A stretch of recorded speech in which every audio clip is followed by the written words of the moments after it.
Go on. All right, thank you so much. I'm gonna call this meeting to order at 7 o'clock. Can I please get a roll call? Jack Napier, Hello. Don Moore, Eddie Newton. Here. Mark Sherwood. Yes.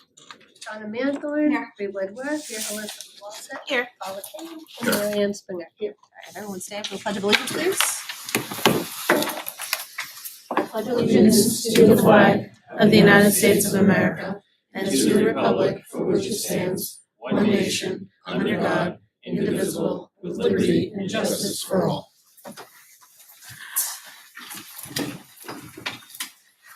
So student, staff, and family share, who we have? Yes, I would like to introduce you again to Miss Danielle Foley. She's an assistant principal over at the high school. Also has a unique role there in terms of the students that she's working with and the plans that she's making with them. You're here to continue the conversation you started before and let us know kind of how things are rolling in that division. Yeah, Welcome back. thank you. Before we get started, we have the clicker. For Thank you so much, Dean. This guy's what you. So last time I was here, I talked about the 3 different types of alternative education we have that we are really trying to expand. We have extended learning opportunities, which I will be definitely talking about a lot more today. And we have credit recovery, or evening division and high set programs. So today specifically, we are going to discuss the 3 established ELO programs that serve the community. They are our public service programs. So joining me tonight, I have the Plastow Fire Department, their junior firefighters program. I have the HCA healthcare program for the students who would like to explore different options in the medical field. And we have the Police Explorers of Sandown. So just a friendly reminder, extended learning opportunities, also known as ELOs, they are interest-based education options for students that they would like to pursue something that they have an interest in, but there aren't that many options in the typical traditional classroom. So they can either do them in school, for example, independent studies. We have students that are interested in engineering, and so they are working with some of our science teachers to do various engineering projects.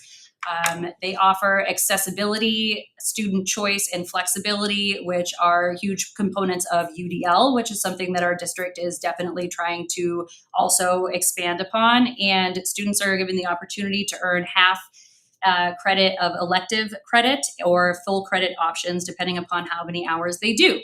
So the best part about this is that sometimes we have, in order to graduate, you have to have, I believe it's 3 full, for a standard diploma, 3 full elective credits in order to graduate. And sometimes what happens is seniors or other upperclassmen, the only elective credit that they can fit in their schedule is something that they're not actually interested in. But they have to do it in order to graduate, and it's the only one that fits in their schedule, and then they don't necessarily have the interest in that class. So extended learning opportunities allow students to get credit in something that they're actually interested in. So they can do apprenticeships. I have a student that just finished an HVAC apprenticeship. They can do internships or work-based learning, which is what you are going to hear from our HCA healthcare experience. Private instruction, that is the 2 other programs we're going to talk about today, fire and police. Independent studies, which I just touched upon, and then community service, which I hope to bring here next year at one of the highlights, because we are now working with the Lions Clubs of the 4 towns with their LEOs, and they will be doing community service projects to, serve the community in different ways, and they will be able to get credit from that. So I am going to turn this over to our Sandown Police Department's Police Explorers program, and they will be introduced by Officer Alex Collins, who is one of their advisors. Good evening, everyone. Welcome, Alex. Collins with the Sandown Police Department. Appreciate everyone being here. This is pretty big. Today I have Corporal, I'll let him introduce himself. I'm Corporal King. I am the only ranked explorer in the Sandown program right now. And that's all I'll say. Introduce yourself. I'm Jacoby. I'm just an explorer in it. I am Matt Goslin. I am a explorer within the Sandown Police Explorers program. So I joined the Explorers, I'm gonna age myself a little bit. Been with them for 7 years as an officer. So prior to that, I was an explorer myself. and work my way into this position as an officer. So I'll let Cam kind of take off. I know he has a few things he wants to say, and we'll have these guys jump in as well. All right, thank you. Thank you. So, like I said, I'm Corporal King. My full name's Cameron King, but I'm the corporal in the Police Explorers. Since we gotta make this short, so a big reason why I joined the police department for the Sandown Explorers is because an officer helped me a long time ago when I was a little kid with some family trauma and family troubles. So I came here looking for a way to get my boots wet in a program that I could become a cop after. So it's going to help me very far in the future. And currently I'm also going to be joining the New Hampshire Army National Guard as an MP for it as well.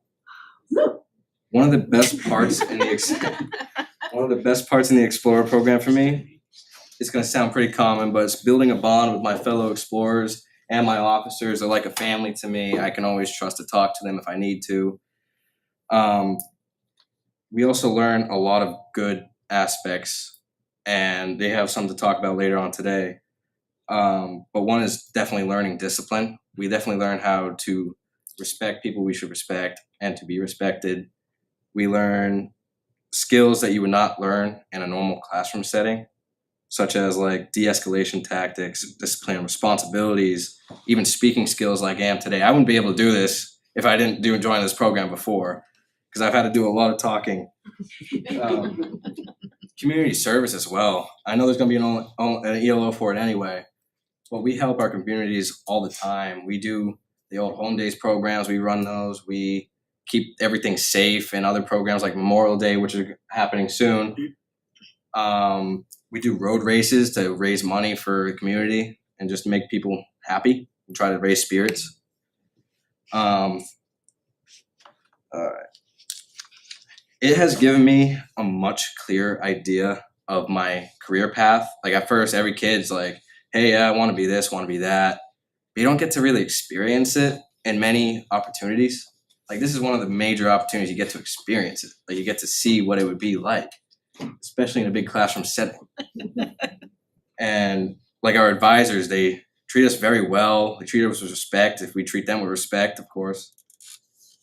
They teach us things that we just wouldn't be able to learn in a normal classroom. And I'm going to have Matt Goslin. He's going to speak about one of his experiences and something that helps the program. Yes, so one of the experiences that I believe is the most important for our program is our scenario-based learning. The officers, they take a couple of us aside, and they have us as their actors for a scenario, and they have a few of us take turns as the officers in a situation that is either based on a real life setting that they've experienced or just a random setting that you could experience as a police officer. And I believe it's really important to have this kind of knowledge to be not just for the work of law enforcement officer, but in the military as a security officer, and as well as being aware of your surroundings and being observant even outside of the police force. Another thing I'd like to really touch up on is our test taking. So like everything, in order to get to where you want to get to, we have tests to see what we've learned. That's how I became the corporal. That's how I got my stripes. I took a test after much studying, much learning, a good amount of time being there. So it was just a really good opportunity for me. And if you turn around behind you, you can see a couple of the events that we've gone to. Bottom left is me speaking into a radio, learning radio communications and how to talk to people that I need to talk to. And on the bottom right is just how we show our camaraderie. We took a picture of us all standing together after a good scenario and a good learning opportunity. We also go on hikes, and we also go to events, like in the top left there, where we help out the community as well to try to make people happy, like I said. Jacoby? One of the other things you can do in it is you learn what it takes to be a police officer and what they have to deal with behind the scenes. So it's not just what you see in the public. You get to learn what they experience and what it means to experience it. Yeah. So that's all I have to really say. I can let Officer Collins end it. Yeah, one thing I like to piggyback on too is like, it's when they come to the Explore Meet, it's not a game. It's a situation of awareness. process, right? You wanna be aware of what you're learning, how you're learning. Everyone learns at a different style, right? I'm a visual learner. Well, he might be a hands-on learner, he might be, he can read something and tell you all about it. That's why we do scenarios, right? Domestic violence, motor vehicle stops, felony car stops. Engagements on what we see in the community is what we wanna train these guys to do. It's a way to build confidence. As a person, you show up, you might not be able to handle every situation you're in, but you always go to your peers and your training. So going into the military, he's gonna learn a lot of hand-eye coordination, right? He's gonna learn self-defense techniques. He's also gonna be able to run back to what he learned as an explorer. So, I'll close with that. I think they did great. We're definitely proud of the Explorer post. It's something where I like to say since I've been there, 6 other explorers are already officers. One's out in Florida now. Myself, Corporal Kroll, she was one. We actually just hired another stand-on officer that was an explorer. And then we have another one in Henniker that's also an officer as well. So it's a way to be involved and see if this is what you like, and then jump in the cruiser and do motor vehicle stops after you complete these series of tests. So. Awesome. Anybody have anything? All right, Any thank you guys for questions? your time. I got one. Go ahead. Yeah, do you, do any of you see yourselves, do you wanna be local police officers? Have you explored the state option or going federal, say DEA, Marshal, that kind of stuff? Are you learning all of that as well? Yeah. No, you do, and by the way, very proud of you for joining the service. Thank you very much. Thank you very much. That's a big deal. Yeah, I've explored many options of law enforcement. I've even talked to the officers from like the alcohol enforcement that came here a while back. I talked to them, and I still to this day plan to join my local department. It's just the bond you create, the family you get to have. It's just something you can't really get rid of. Grace? Yeah, I've been exploring some options as well. I'm currently a security officer at Canopy Lake Park, and I am heading into Norwich University to study computer science, but also join their Air Force ROTC program. So I know it's going to be very important, especially having what I know from the explorers, and it's going to be super important with being a security officer and with being Air Force, how to deal with certain situations out in the public or out behind the scenes. Yeah, I've definitely been looking into local and federal too. I think that would be interesting to see what the federals deal with, but think about local first, then make my way up to federal. Great, thank you. I have a question. I know you're based in Sandown. Is this open to residents of other Timberlane communities? Yes, we actually currently have a resident from Pinkerton, from Salem. He comes in, he's just like all of us, he learns the same things we do. We are just a big family, and it's open to anyone. How many explorers are there right now? So we have currently, I believe we have 5. The most amount of explorers we've had was, I believe, 12 or 13. So it is 14 to 21. Once you're 21, you can be an advisor. You can advise in the meetings. You can help assist, during events. If you are an officer, you can then they can participate in ride-alongs with you. Again, they do have to take specific testing prior to that to make sure they can pass what they need to be in that passenger seat. I just And have done. two quick things. Number one, thank you for partnering with our district to offer these opportunities to our students, because clearly we can see how valuable it is. And to you 3 gentlemen that are here, wow. I am so impressed with how articulate you are and how passionate you are about this path that you have chosen. And I'm really grateful that you've had the opportunity through the district to pursue this. Thank you. Thank you. Yeah, first of all, thank you for coming in tonight, not just for what you're doing, but in your pursuit of perhaps a career. But what you're doing in terms of just how great our kids can be, showing the community, having the courage to stand up in front of the school board and on television and talking, to the public as well as just the people in this room about, how great the opportunities can be. I'm wondering, how has this changed your feeling about what school is like for you in Timberlane? It actually helped me. Before I joined, I was an on and off student. I would always be like, yeah, I don't want to do this, I don't want to do that. But the responsibilities aspect definitely helps. I learned really how to become responsible and for what I do and be accountable for everything that I do. It's helped with just everything in my life, honestly. I've become a better person because of it. It really shows. I mean, your confidence, your optimism, it's a tough, career. And a lot of things you'll face are not pleasant. It's not always going to be easy. Never. But you seem like your eyes are open, you're prepared, and you guys have, kind of an optimistic view about what life can be, despite all those obvious risks and things. So, congratulations on that. Good luck. Thank you very much. Thank you. Thank you guys. Thank you guys. Thank you guys for your Very time. much. Thank you for coming down. Aren't they just so impressive? My whole heart just fills up every time I talk to them. Corporal King and I have been discussing his experience and trying to get them here for these school board highlights, and he's always like, so when am I coming? When are we coming? When can we talk about it? It's like, I don't know yet. Let me figure it out. But they're very impressive, and as are the junior firefighters. They are joined here by Lieutenant Derek Travers. And I just have to say that I did a site visit when a fire marshal was there to do instruction with them, and my jaw was basically on the floor the entire time. Actually, if I can't, Dean. Oh no! Oh yes. No, I purposefully didn't put that on the slide. Technology. Is our one honorary junior firefighter. As you can tell, she was just as excited as the kids were. I love that. If not more so. And that's not easy. The fact that they were trying to teach me, you have to put it on your leg so that way you can have some Stability. Thank you, stability. And it was way harder than it looks on television. A lot of force pushing backwards. Miss Malia, those Those were not OSHA-worthy seen- shoes, yes. I don't know No, about that. they are not OSHA. Hey, she's got protection on, we're good. All right.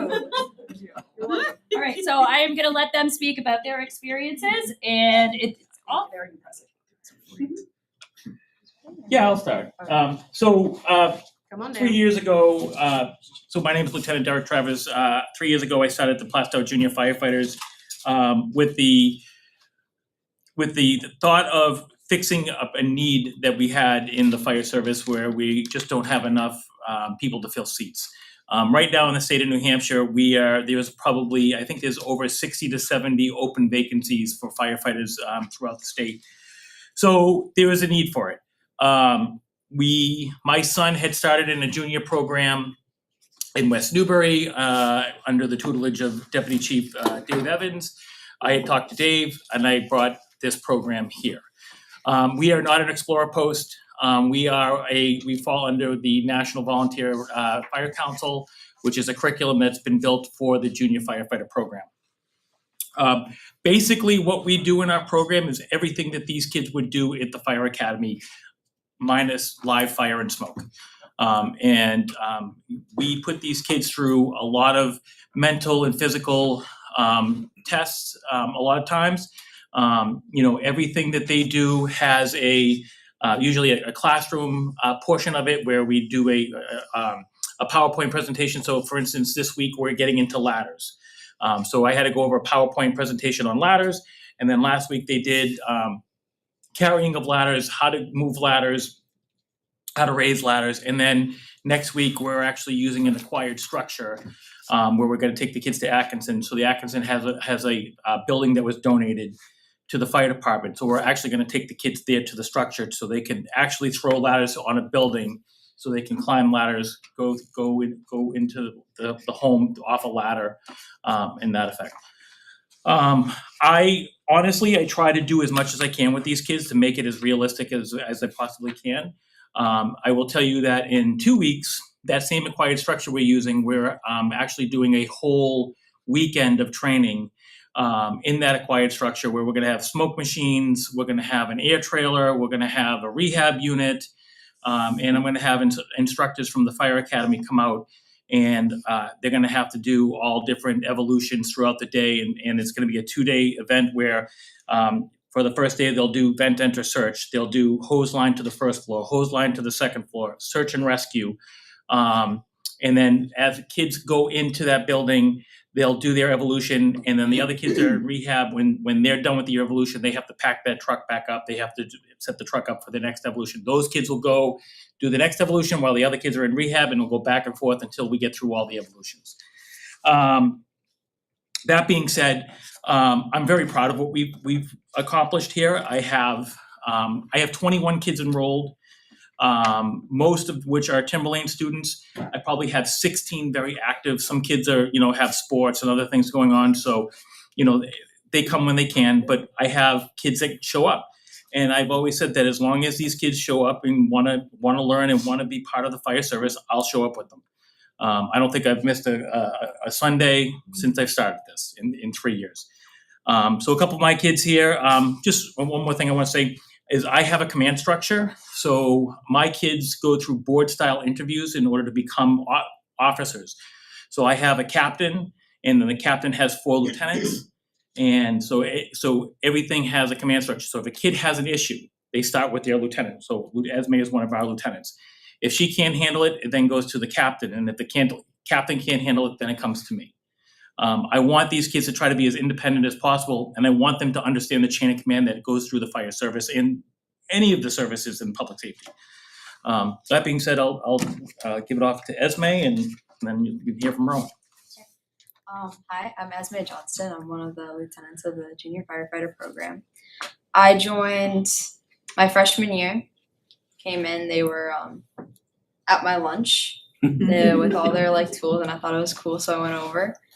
And then Travers came over to me and he showed me the sign-up sheet and he gave me papers and he told me to come for the Sunday. And so I did. He was a little intimidating at that point. Know what I wanted to do. And so I showed up that Sunday. And then as soon as you step foot, you know that you're welcome there. That's how I knew I was going to stick with it. And then it was, he ran out, told me all the details. And he told me if I wanted to, I could keep showing up. Told me I could try it. And I'm still there, so it worked. So we do a lot of hands-on activities. We go through the fire trucks. We use different tools. We do different evolutions. We do all the trainings that an actual firefighter would do. And we do it every Sunday from 2 to 5. So we're there at the fire department, and it's voluntarily. We're not forced to go. We're not told we have to go. We're not kicked out if we don't go. It's on our time. Sometimes you're welcome at the fire department anytime. So sometimes you'll go, and you can go any day of the week.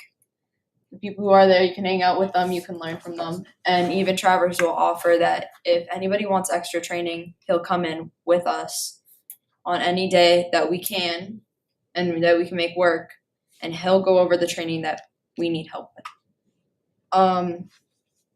So this is different. This program is different than from a sit-down classroom because you're getting more diversity. You see all the guys at the fire department. They're super nice. They're amazing. You'll sit down with them. They'll tell you their stories. They'll tell you different experiences. You'll learn from them. You'll learn from Travers with his lectures. We get a lecture every class, most classes, most classes. And then we'll get stories about Travers from others. I've been doing this a long time. I got a lot of stories. So we hear all those different things. So this program, it gets to every kid differently. There's 21 of us in total, 16 are from Timberlane. And everybody that shows up, we all hang out, we're all good. So they all take something different out of this program. They all know that they're welcomed, they're included, and they know that they are part of the family of the fire service. Everybody there, and that is in this program, they all seem like they want to continue on and move forward with the fire service. And you can tell that they're into it. Everybody that shows up is dedicated to the program. Everybody shows that they want to be there. Everybody's on task. We always have time to joke around. Not crazy, but like make jokes. We have fun. But it's always amazing. This has shaped my future because when I'm out of high school, I'm going to continue down the path of the fire service and I'm going to become a firefighter full time. Awesome. So, my name's Ron St. George. Sorry. I've been a junior firefighter for a little over a year now. I chose to join. My cousins are firefighters down south, so I always had an interest in the fire service. I saw him at lunch, just kind of like, and then one Sunday I just talked to somebody that I knew, and I said, okay, I'll show up. Showed up, and I've been showing up ever since. I really enjoy it. We don't just sit around and look at a PowerPoint all day. We get to touch the tools on the trucks. We get to use them. We get to use them what they're actually used for. We did the Fatal Reality video. So some juniors got to cut up the cars and actually use the tools to simulate what would be happening in a real accident.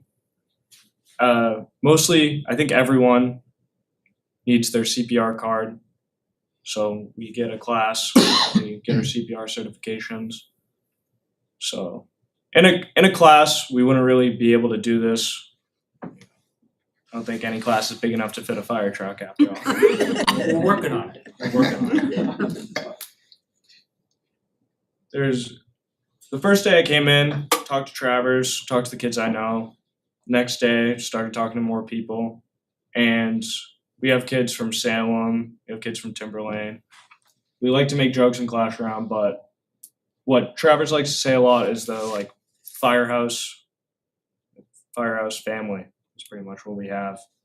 Even the guys that are actually on the department, they'll spend the time to talk with us, teach us things.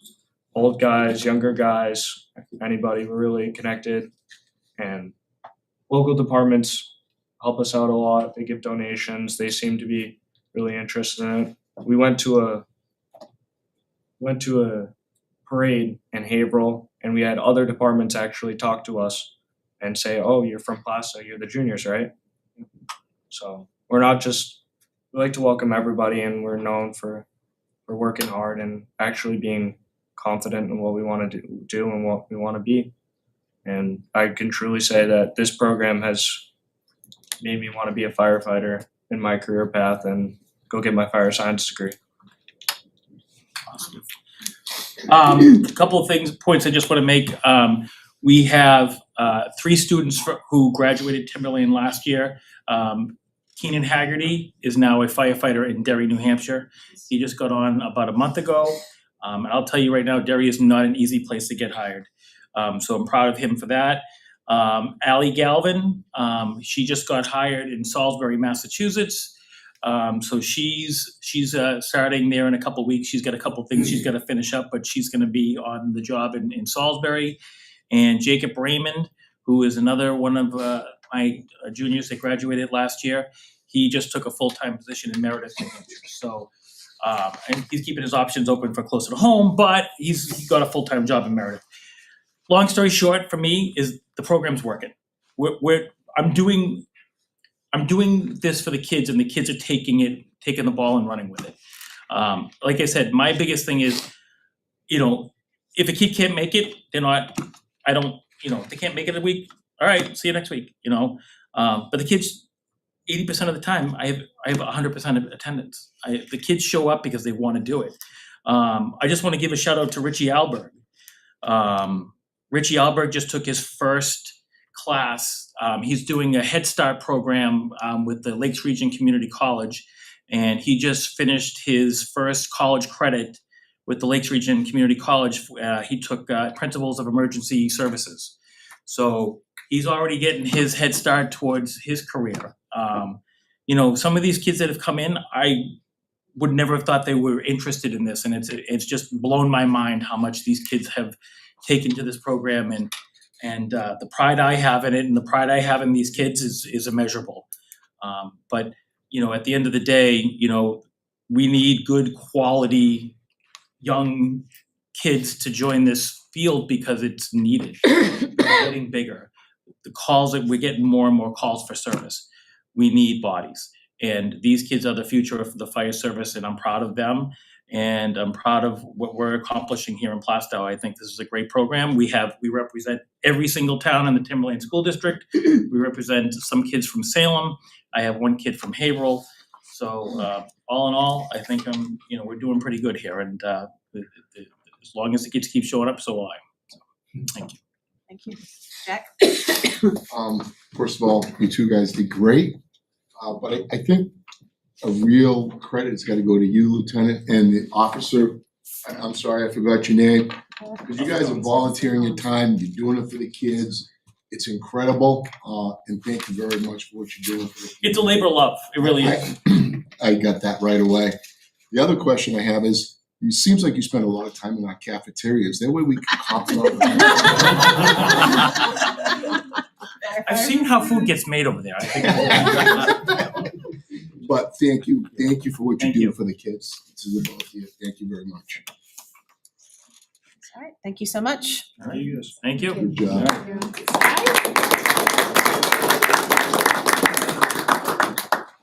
All right, so the last but certainly not least ELO program that we have is HCA Healthcare. I believe this is the first year that we've had students in this program, and on Tuesday they had their presentation of their research projects that they had to do. And tonight we have Gabby Burke. She's going to be representing that extended learning opportunity, and I just have 2 things to say. Number one, her research project on how chronic illnesses correlate with mental health concerns was fabulous and fascinating, and she clearly did a lot of research, and she had so much to say, and you could tell that her heart was really in the research on wanting to help those who suffer with chronic illnesses. And number 2, also congratulations, she was just inducted into the National Honor Society tonight, which is why she looks fabulous as always. So.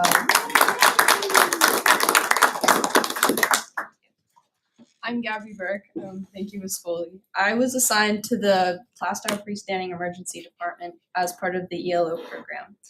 I saw an email on my phone probably about 4.5 months ago from Ms. Foley saying that there was an opportunity for kids interested in healthcare. And I've been interested in healthcare probably my entire life. I haven't really had any family members who were part of it. My grandmother and my mom actually immigrated from Brazil, so never had truly like a formal education, so I don't take opportunities like this for granted.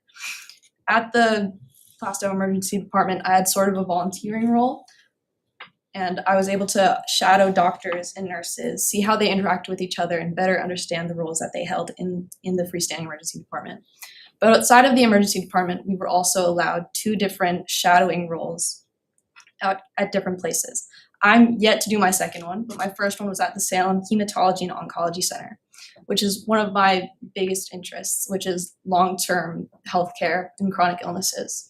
And while my experience at the emergency department was extremely valuable, and I'm extremely grateful, my opportunity at the Hematology and Oncology Center was really where my interest lies, and I'm extremely grateful for it. Sorry, I'm very nervous. You're doing great. Amazing.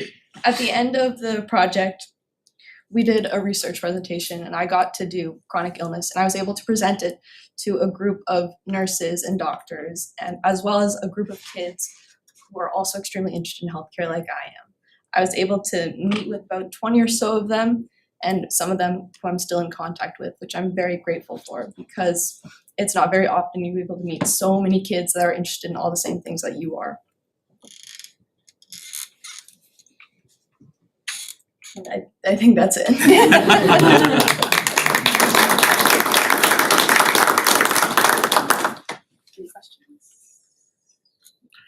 One real fast, it's amazing coming, knowing that you have an interest despite not having family members that have done that. So a lot of folks whose parents were in the service, they tend to join the service, physicians, construction, what have you, tend to follow the paths that are familiar to you. Yeah. It seems like you've completely broken that mold. How is it you say you've always wanted to be involved with healthcare. Any idea how that came about?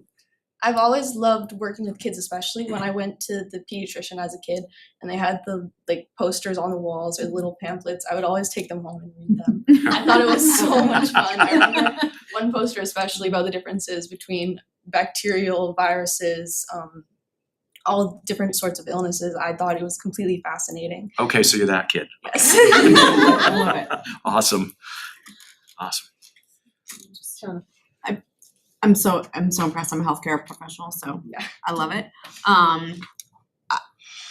For all of you that are sitting here tonight, including you, Gabby, it's very clear to me that somebody is sitting in the front row gushing over everything that you're saying here. So can you guys speak to the mentorship? Obviously, you have some great relationships with Officer Collins and Lieutenant Travers, and you have made some connections on site with your healthcare folks. But what is your mentorship relationship with Miss Foley, and how has that helped you in your ELO?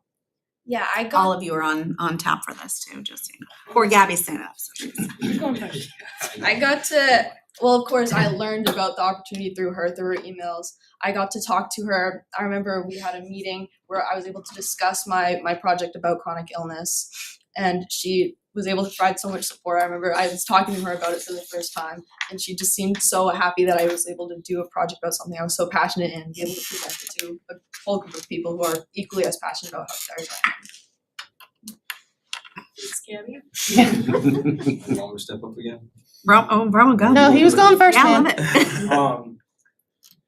Miss Foley has always been like a smiling face, always cracking jokes, always laughing, always being nice. So she came in day and came and talked to us, did what we did, and ever since then she's always talked to me about it, said ask questions when she can, and she's just always been there and always been a smiling face. That's pretty much Miss Foley in a nutshell.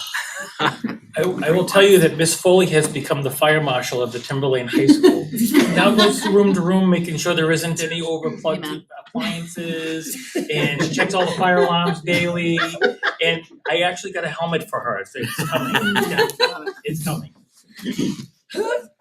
So, my relationship with Miss Foley is long-standing. I've known her since I've even been in high school. I'm a junior now. And every single lunch I talk to her, and she always calls me Your Highness because my last name. So I just got used to her. I went up to talk to her to ask her some random question about hey, what's the parking stuff here? So I can get ready for it and when I turn into a junior and stuff like that.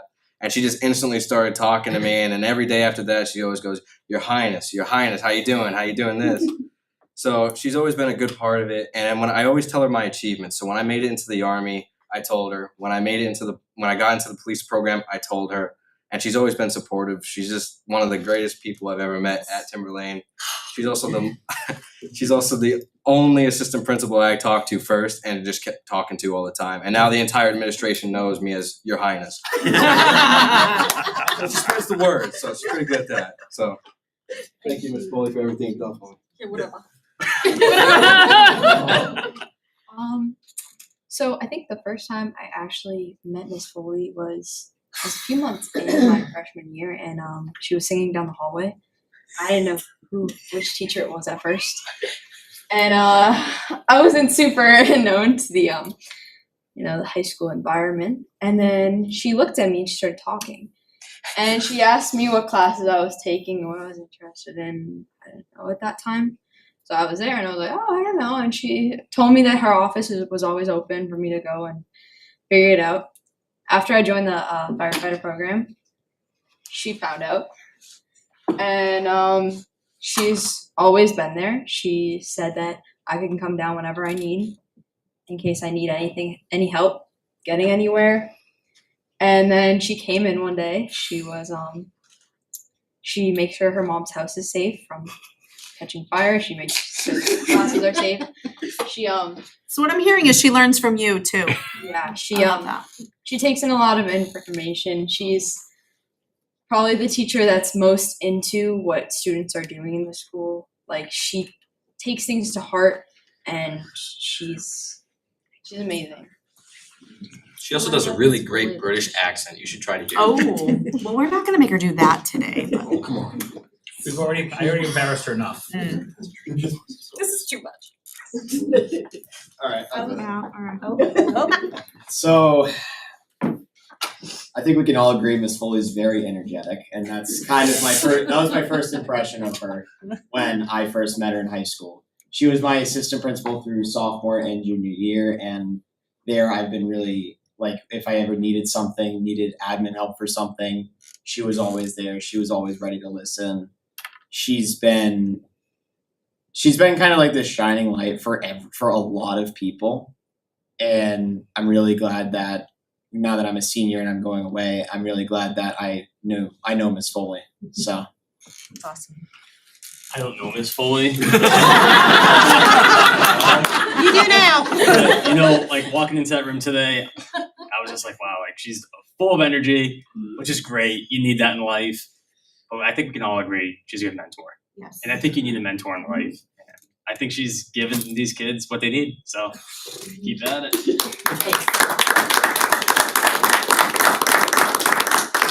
I have to say, this is the worst roast I have ever been to. It's called a honey roast when everybody says nice things about you. That's what New Girl taught me. Last thing I want to say is the fact that I am so grateful for being in this position as the alternative education assistant principal, because you're all on the school board, so you know how important education is. And if you ask anybody who is in education, they say the best thing that you can do for the students is make a connection with them. And because I am in the alternative program, I'm able to make connections with students at a much higher level, and I get really excited very fast. We are all lifelong learners, so I learn so much. Like they were saying, my mom's her fireplace was like kitty cornered, and I was like, wait a second, are you saying that the chances of my mom's house getting on fire is, yeah. So I learn a lot. It's an amazing program, all of this is, and I wanted to highlight the community service ELOs because we all know that we need more people who are willing to pursue careers that are in service of others. And that's why we hope that these programs grow. We hope you get more police explorers and junior firefighters, and I'm hoping to have more than just the 5 students in the healthcare program next year, because these are students who are going to be dedicating to their lives to serving others in their community. So thank you very much for listening. I'm sorry for taking up so much time of your school board meeting. I promised Mr. Broad I'd try to get him home earlier tonight than usual, but anyway, thank you all very much. Thank you.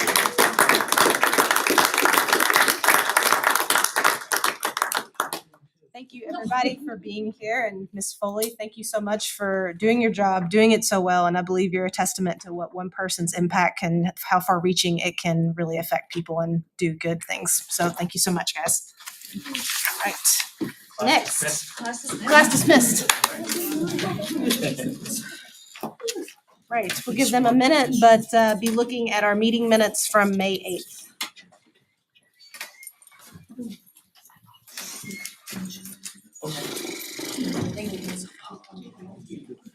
Yes, we sold that 10 years ago. Yeah, that's awesome. Thank you. Brandon. Right. So whenever everybody has a chance to look at the May 8th meeting minutes, I'll Make a motion to approve meeting minutes for May 8th. I have a motion by Bree. Do I have a second? Seconded by Marion. I hope they're okay out there. Right. I couldn't tell who it was. It had to be one of them. Random screaming. It's Foley. It's fine. Good. Motion and a second. Is there any discussion on the May 8th meeting minutes? All those in favor? Opposed and abstain. 8-0-1. All right, cool. Delegates and individuals. Mr. Tardif, you got a tough crowd to follow.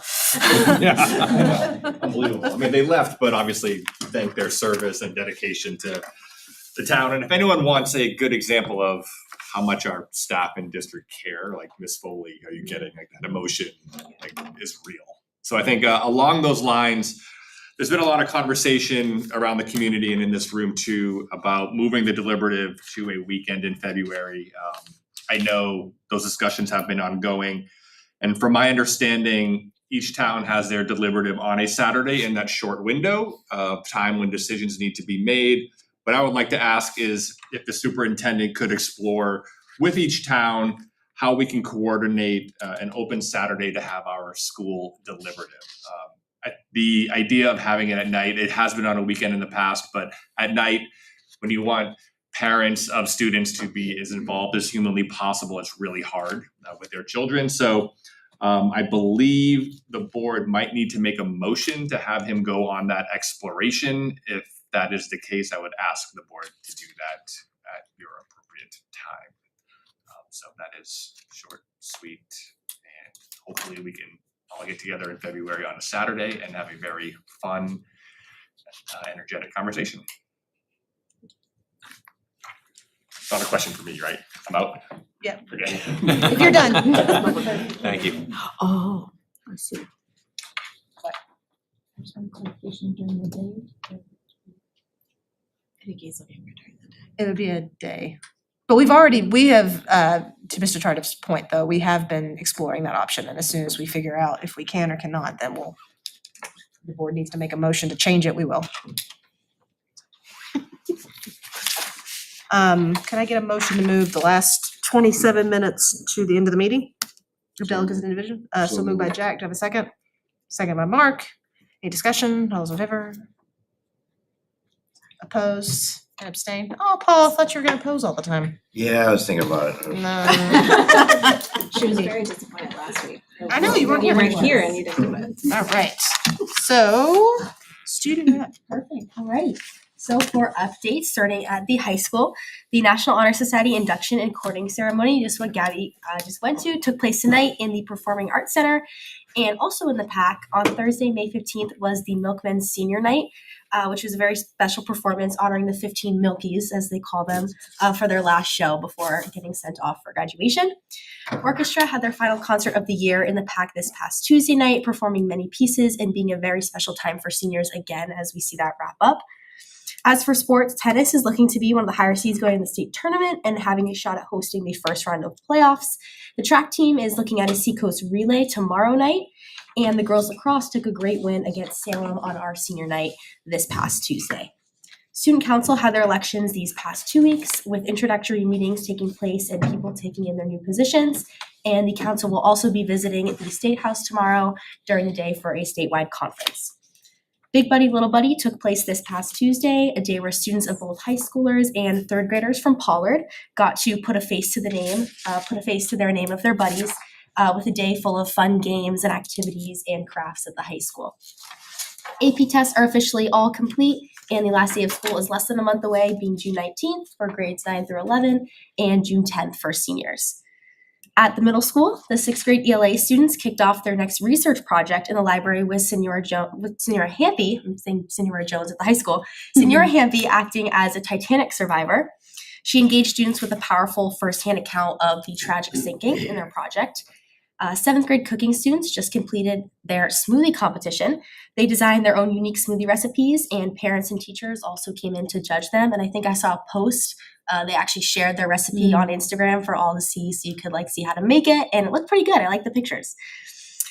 Students had their first Spirit Friday by dressing up for a Hawaiian Day last week, and on Thursday, 8th grade students participated in a spoken word poetry performance at the PAC as well.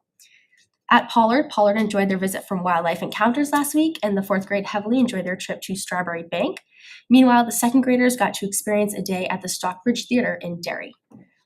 At Danville, the PTA and administrative team collaborated to provide a well-deserved Teacher Appreciation Week for the staff, and special thank you to all of those who donated items to make the week very special.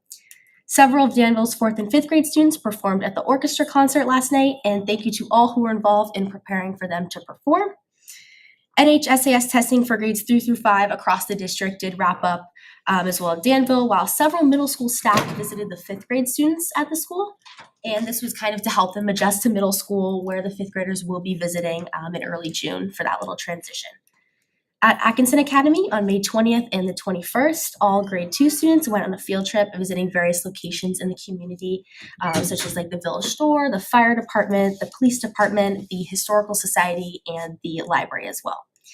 And this past Tuesday, author Rob Bouyer presented to 4th and 5th graders, and tomorrow they will have a whole school assembly celebrating Memorial Day. And kind of wrapping up at Sandown North on May 15th, all 2nd grade students went on a local field trip to visit the Sandown Town Hall and their historical society. And thank you to the Lions Club for partnering with Sandown school nurse Shannon Nastasia in offering vision screening to all the students. And on May 19th, the SOROC, so the Southern Rockingham Coalition for Healthy Youth, in partnership with the American Foundation for Suicide Prevention, facilitated the Gizmo's Possum Guide to Mental Health that we talked about last meeting in their little presentation at the school. And it was designed for elementary students to participate in these presentations and meet Gizmo and kind of talk about these experiences. On May 21st, the 5th grade students, they had their DARE session with Sergeant Sable, and this is a great program for their students, and they are looking forward to the DARE graduation, which will be taking place on June 6th. And then tomorrow at Sandown, they'll be hosting their annual Memorial Day event. So thank you to Allison Yankowskis for organizing this and practicing the patriotic songs with their students getting ready for tomorrow. And finally, Girls on the Run has begun advertising for their community project, which focuses on collecting items for the local animal shelter. And they're very passionate about this project and hope it is a great success. And I would also just like to end off by saying this is kind of bittersweet, one of my last meetings. So I'd like to thank you for being so welcoming, and I very much enjoyed this position. And I've just kind of learned so much and have learned how to appreciate this opportunity and kind of use my voice and be encouraged by you guys. So thank you so much for this time. And I'm very looking forward to still watching the meetings. So thank you. Thank you. Abby, Yes. first of all, I want to congratulate you on your video update. That you Oh, did. yes. It was so professional, so well done. Thank you. Just like all your presentations have been, you've been uniquely exuberant, positive, informative. You carried yourself with grace every day that you came in here. We're so proud of Appreciate you. that. Thank you so much. I know this special thank you to Mr. Zanello too, because he kind of introduced that to me earlier this year, and I thought it was a really good idea to kind of like put it out on social media, really get that acknowledgement too for the district. So thank you all so much. Thank you, Abby. Thank you. And Abby, if I can, I will be following up with you later on this year. Yeah. I'll schedule some time to come meet with you over at the Yes. high school to kind of close the experience. Yes. And I'm going to bring you some feedback for the board that I'll solicit from them in terms of what they've learned from them, from you. And I'm also going to bring you a small token on behalf of the board for spending your evenings with us through the month. So Thank you. I appreciate that. Thank you so much. Thank you. Right. And didn't you say this is like this district's first home tennis district game or something? I believe like so. that? We have a pretty good shot. I mean, we're pretty high in our seating, so I think we have a match tomorrow. So if all goes well, I think as of right now, we have a shot at kind of hosting one of the first playoff matches on the new court. So And how long's that been since we've had? Under the lights. oh my goodness, years? I don't think.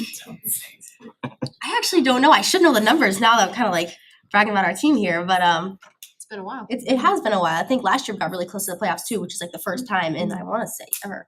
So Very being nice. in playoffs. Well, good but- luck to you all. Yes, thanks. Yes, good We luck. appreciate that. ever's a long time. I know ever is a long time. These past years have been great. All right, first for current business, elementary enrollment update. Sure, I'm gonna take that tonight. Yes, So, let's do. in your packet, you have the most recent enrollment update. What we have tried to start doing, is to identify for you any changes since the last update. And so you'll see anything that's shaded in that kind of light yellow tan color, those numbers have changed since the last enrollment update. In most cases, they are increases. So those shaded boxes that you'll see at Atkinson for grades 1, 2, and 5, those are all increases. At Danville, that was a decrease of 1 student. Grade 3 has remained consistent, and we continue to look at that grade. They're at capacity, not over, but we're closely monitoring that enrollment at that grade. Pollard, those are increases for grades 1 and 2. I'm going to talk about grade 2 in a moment, and a decrease for grade 3 down by 1.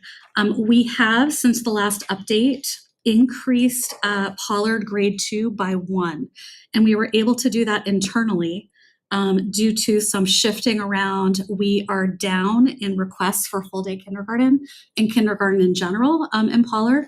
And so we will be shifting internally a kindergarten position up to grade 2 because grade 2 did go over by 1 due to that increase since our last update.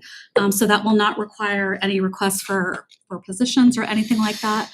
What we will be bringing you though for the next meeting, and I wanted to just preview that for you, is that because our district, we still offer tuition-based full-day kindergarten, our positions right now are approved for grades 1 through 5, full-time positions.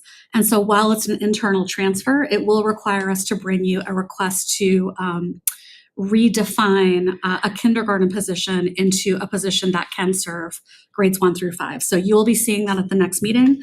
But again, that is no impact to staffing. It's some shifting internally.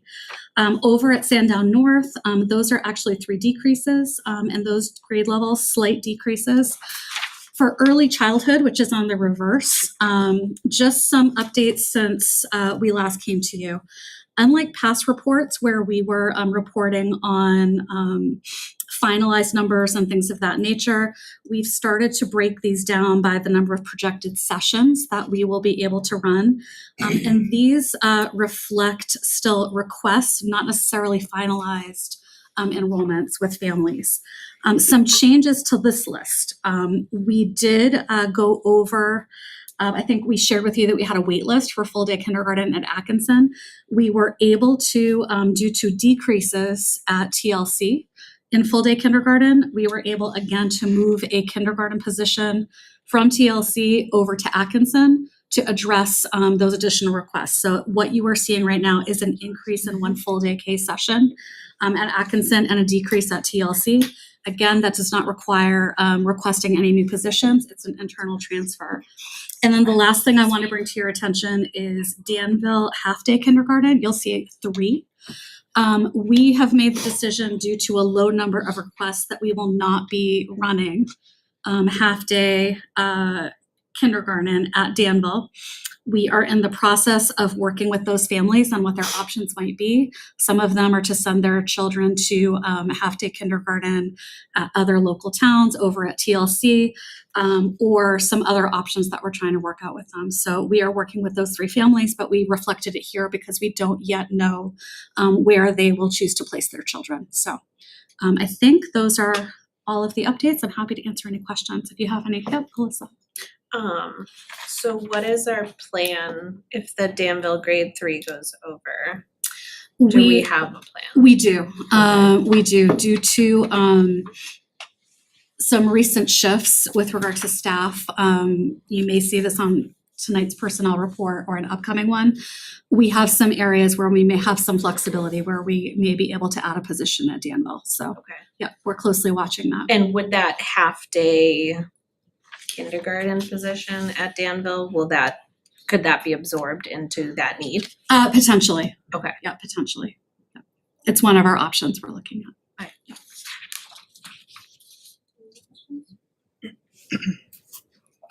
Okay, thank you for the report. Sure. Right. Next, Sandown Central Gym Roof RFP. Good evening, everyone.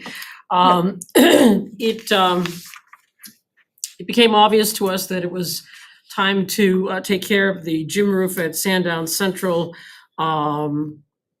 with some available repair money that we had at this point in the year in our facilities budget. We went out to RFP. It's a tiny roof.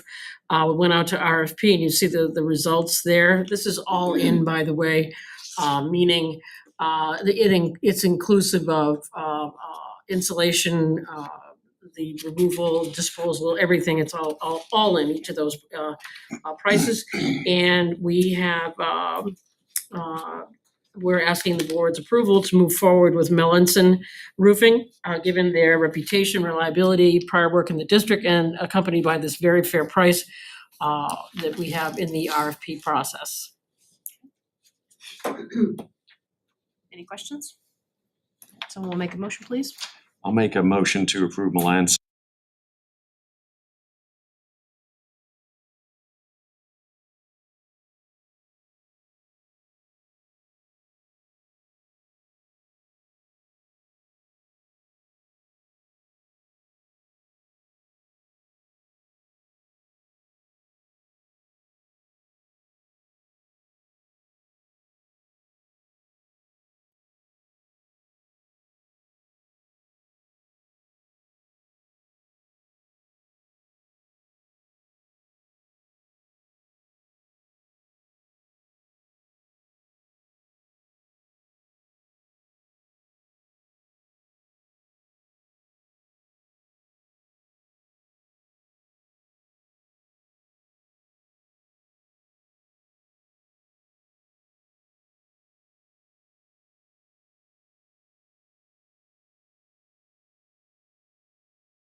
see this display. That's, I think, what we. Yes. Excellent. Eventually. And I'm sure it's posted online, yes. Yes. It's supposed to be. Oh, okay, yeah, it's not gonna, I don't have it for the screen. I don't, I need to see it back, I didn't receive it. It's gonna be a few minutes. Okay. I think we can continue without it now rolling forward. It'd be awesome for the public, but let's not hold anybody up. Agreed? Sure, let's go. So as you have become familiar, the top portion is comparing the actuals for 2025 comparing to the actuals for 2024. In the revenue side, we have received 63.7 million as of April 30th. And on the expense side, we have incurred 60.4 million in expenses as of April 30th, 2025. The second section is the actuals for 2025 compared to budget. In the revenue side, we have a budget of 73.3 million. As of April 30th, we have collected 63.7 million. That's 87% of the budget revenue. And then in expenses, we have incurred 60.4 million, which is 66% of the 91.9 million in the budget.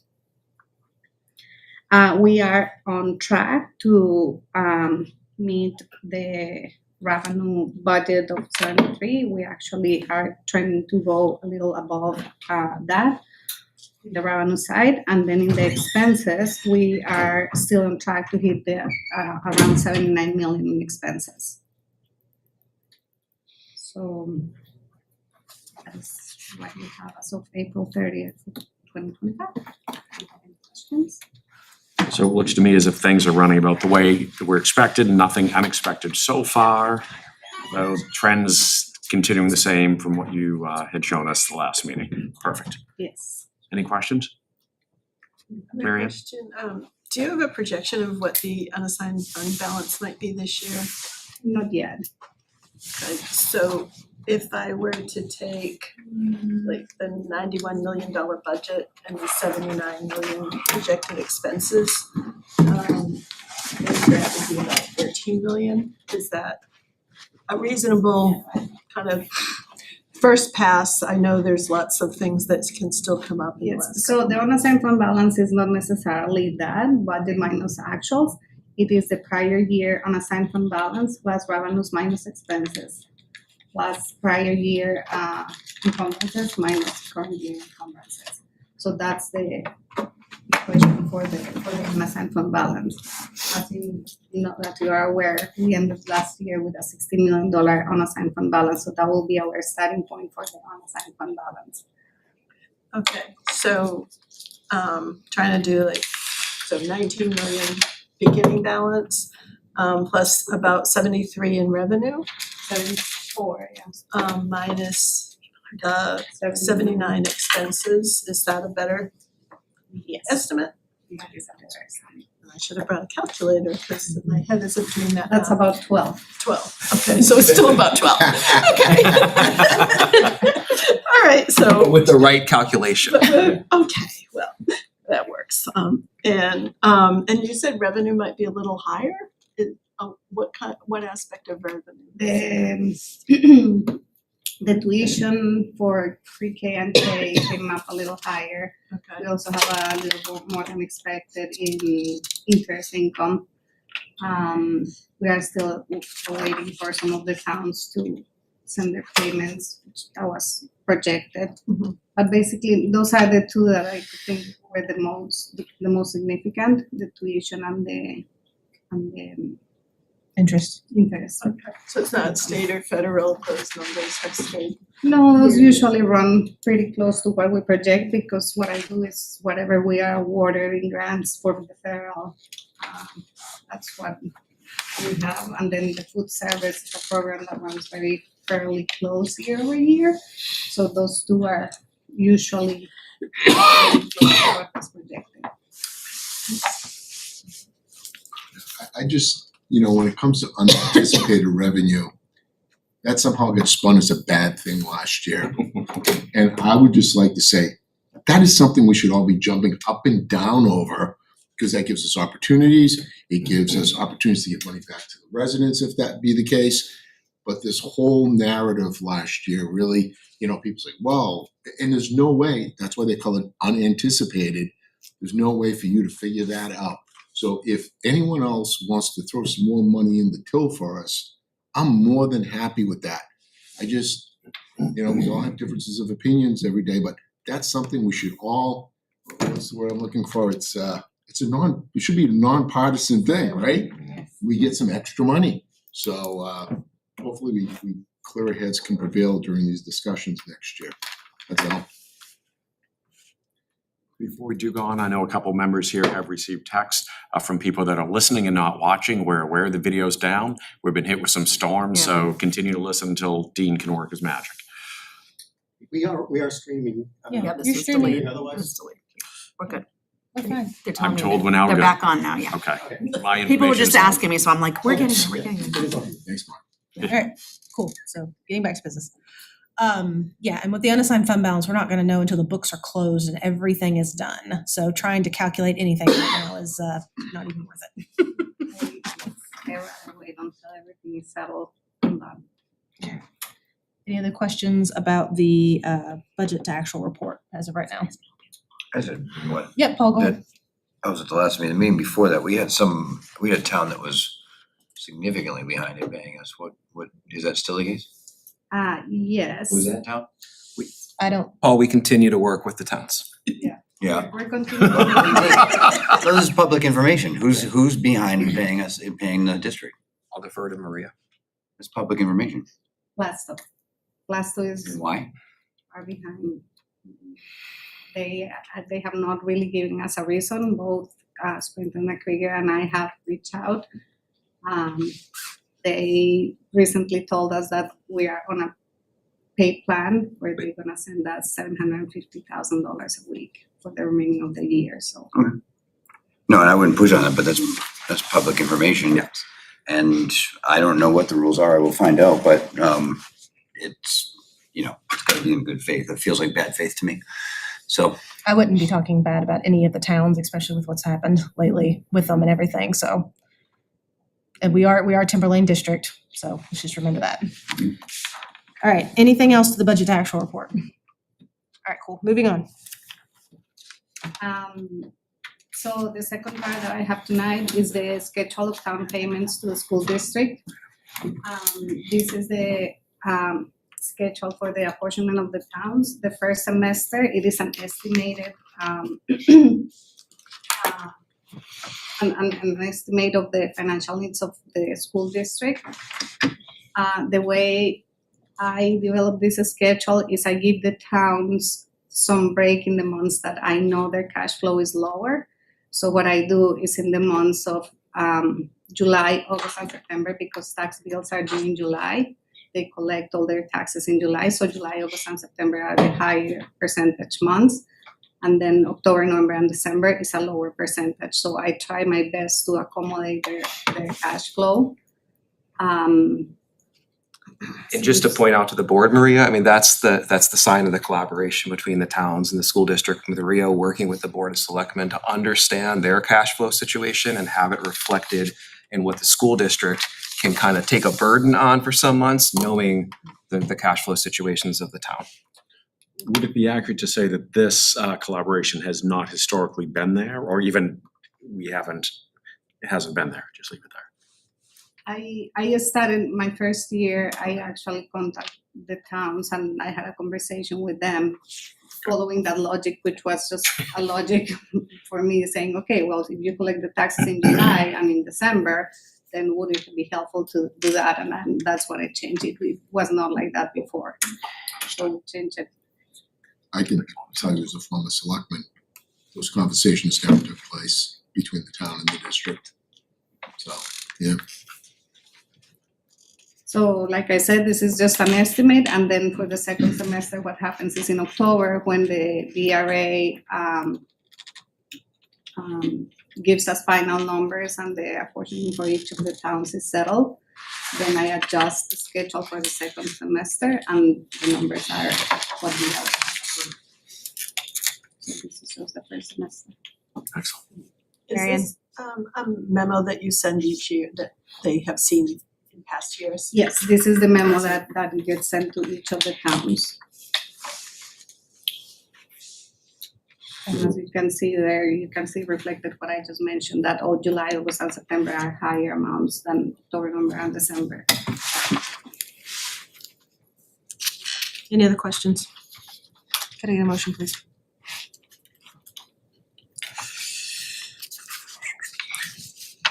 Make a motion to approve the fiscal year 2026 schedule of town payments to the school district. Thank you. Got a motion by Shauna. Do I have a second? Second. Second by Alyssa. Any other discussion? All those in favor?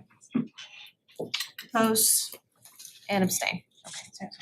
Maria, just before you leave, so the last several years, our the tuition for kindergarten and the interest rates that we're going to get have been historically getting higher and higher. When you do the next year's thing, are you going to adjust those percentage wise for what you're expecting for us to come in so it doesn't come up as much from the towns? I do the best that I can with the enrollment that we have when I do the MS24 in the fall with PRA. Okay. Again, you have to remember that in October I'm doing for a year and a half what is going to happen in a year and a half. So Things can change. we do our best estimate. But historically, though, it's been here lately, it's been what you've projected and what's actually come in. It's been low. So have you looked at I can modifying increase that? it, That way it but- doesn't come as unanticipated, so it's not this big thing, even though more money in our pocket is good, so it doesn't come from the taxpayer, but Yeah, certainly I can adjust them and take a closer look. I can probably work with Sprint and McFigure and Sandy on Western Sprint and Sandy. Okay. On that. Mark? Thinking about that, and I know we're just spitballing here, but wouldn't that potentially have us assuming more risk? If we're trying to plan 18 months in ahead, how many students will be enrolled, what the tuition is, we don't know from 1 week to the next until the parents, sign the check and the paperwork, and predicting what the interest rates will be. I mean, that's a tricky thing, doing that 18 months in advance. I get where you're coming from. not really, but okay. I don't get where you're coming from. You don't have to. Thank you. Somebody does, okay. All right, next. I'm happy to take this, Thank yeah. you, Sandy. So on the agenda, we have brought policy DO. I believe the notes say recommendation to repeal. I just want to I'm going to speak a little bit to a different policy that speaks to the process for the school board.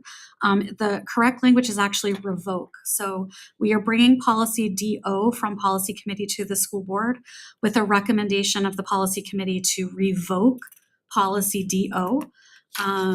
And some of the rationale to that is that we currently have on the books two different policies that are potentially in conflict with one another.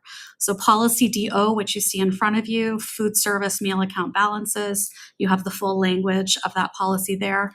This is a fairly outdated policy. The last time it was updated or amended was in 2014. There is no model policy on the books with the New Hampshire School Board Association for policy DO. It is a policy that we have as a district that is not recommended or, again, even in the policy manual at the state with the School Board Association.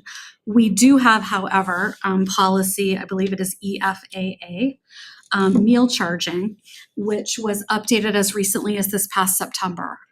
Brought to you, we reviewed it, reviewed a policy committee, was brought forth here. That policy is up to date with the most recent legislation with anything pertaining to this content around meal balances and things of that nature. So we became aware of this because there is some conflicting language between the two policies. So because policy DO is not recommended, it is a standalone policy that we have as a district. The recommendation of policy committee, and it was a unanimous vote, was to move it to school board to consider for revocation. So I'm just going to also now reference policy, and I believe it is BGF, excuse me. So policy BGF speaks to the process to waive, suspend, or revoke a board policy. So in that policy, you will have had to meet the following conditions in order to revoke a policy. The first being a majority vote of the policy committee to recommend revocation at least 2 weeks prior to a board vote. I can tell you that policy committee last met prior to the board meeting on May 8th, which was exactly 2 weeks ago. So you will have met that condition this evening. The policy committee takes into consideration any associated policies and procedures that may need to be rescinded or amended. That took place at the last policy committee meeting. We determined that there are no associated procedures because currently those procedures align to the other policy that speaks to meal account balances. Inclusion on the board's agenda of the policy and intention to revoke. This was posted, I believe, in the board packet. So you can consider this for a first read, or I believe you may have met the conditions to revoke tonight.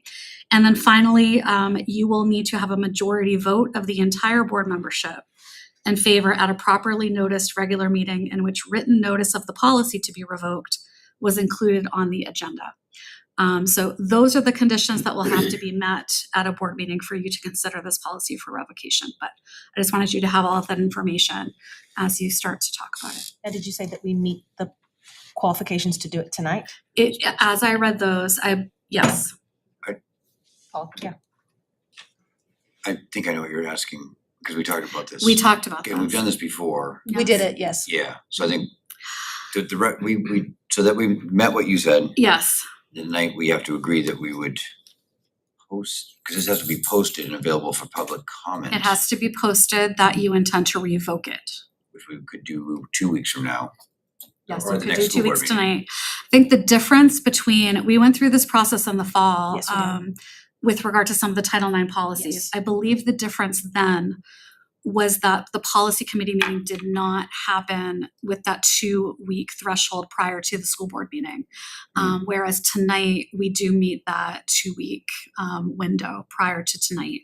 So you could do, as you did in the fall, you could talk about the intent to consider this for revocation at the June 5th, I believe, meeting, which would be your next meeting. You would need a vote of the full board at the next meeting. That would allow for the public to review it. And if they have any questions, reach out and ask questions if you chose to do that. So do we have to make a motion to do that, or just direct the superintendent to do that? It would be myself setting the agenda next meeting with the That's- board chair, and yes, we would meet Yeah. those requirements. Yeah, Brie? I know this policy actually specifically came up in wellness committee. I think you were out that day. And it had a lot of confusion, and I actually deep dived into it, and I agree completely, it should be revoked. Yeah, I don't think we even, it's old. It's outdated, yes. And you said the policy committee reviewed EFAA and it has everything that it needs to have. Yes.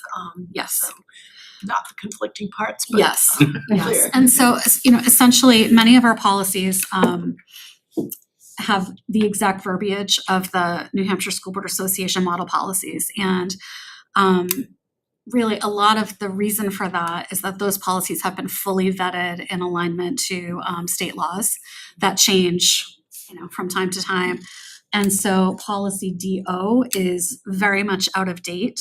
As I mentioned, there is no sample policy that we can refer back to, but there is this other policy that speaks to the same content that has been updated that is in alignment with recent legislation. So I think we saw EFAA was recommended by this yes. Board Association. And then Yes. I think that was last year, right? It was only like a year. You, within a year. the board voted to approve that back in September of 24, so less than a year ago. Not old, other ones like old. Yeah, 2014. Okay, so you've put us on notice, but you don't need us to do anything Nope, tonight. we can put it on the next agenda with an intent to revoke and using the proper language from the policy that speaks to revocation. And then at the next meeting, we'd be coming back for a vote. Anybody have any other questions? All right, thank you so much. You're welcome. Administrator's report. Awesome. Dr. Martin, could we start with you, and we'll hear from Ms. Hilaire, and then I'm happy to close. Absolutely. Better known as the cleanup hitter. Good evening, everyone. I'm just really pleased to announce that we have received our Get the Let Out grant at the amount of $11,150. And I'm very grateful to Kelly Salovich and all of her work, along with Blake Clunan from our facilities division. So that's very helpful to our endeavor. While we are on the topic of facilities, by the way, I have to say that it's been an exciting time to join your district, given the commitment to facilities improvement. There's an awful lot going on, but some really interesting and unique opportunities for an administrator to be a part of. Let's talk about the Belfry project at Atkinson Academy. Two things that I want to make note of. Dean, as a compliment to Dean in the back of the room. It seems like when there's something interesting going on, Dean is there, right? It's a kind of it's a no-brainer.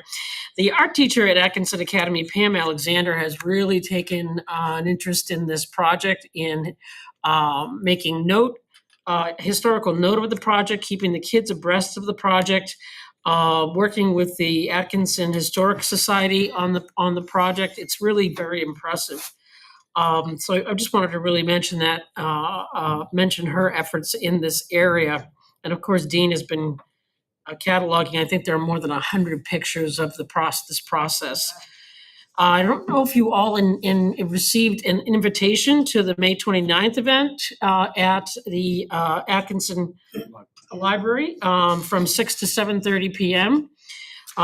Eric Lindquist, who is the preservation timber framing foreman on our job, also a former history teacher, he'll be speaking that night.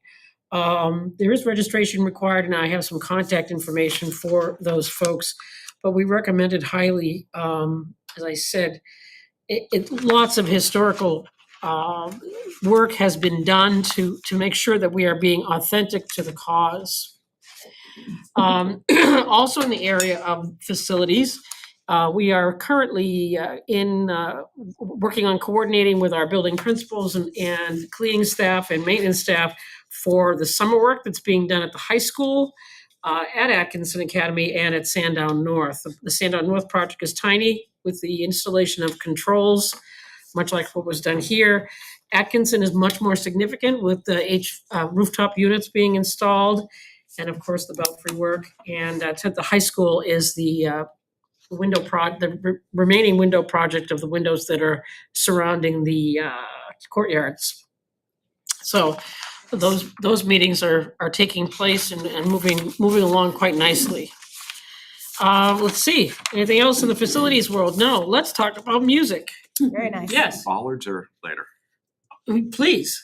Yeah, so something else at the facilities meeting that we talked a great deal about, and the board, the last meeting, gave us the discretion to enter into the bollard discussion. As folks know, the I-beams are going to be taken down. The roof, the masonry on top is taken down, and the cement walkway is going to be removed as well and replaced by EEI. We had a number of options for both lighting in providing that aspect of it, and decorative purposes as well. Plastic bollards, concrete bollards, masonry bollards, all sorts of textures and colors, etc.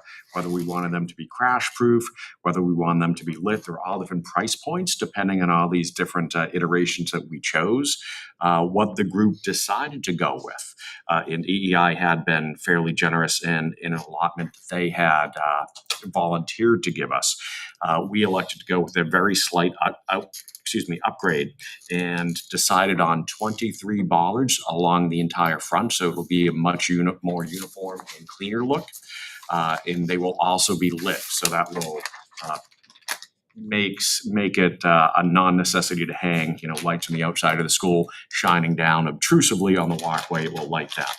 We also elected to, in addition to those 23, order 2 additional ones, just in case a snow plow or something hits those. And speaking with the facility folks and some of the folks on the facilities team who have been here for a couple decades, they don't recall any cars hitting them, so I'm not so concerned with cars. It's more just in behind the snow plow, from what I understand, will be the real danger to the bollards. So we are moving forward. There'll be 23 lit ones, 2 held in reserve.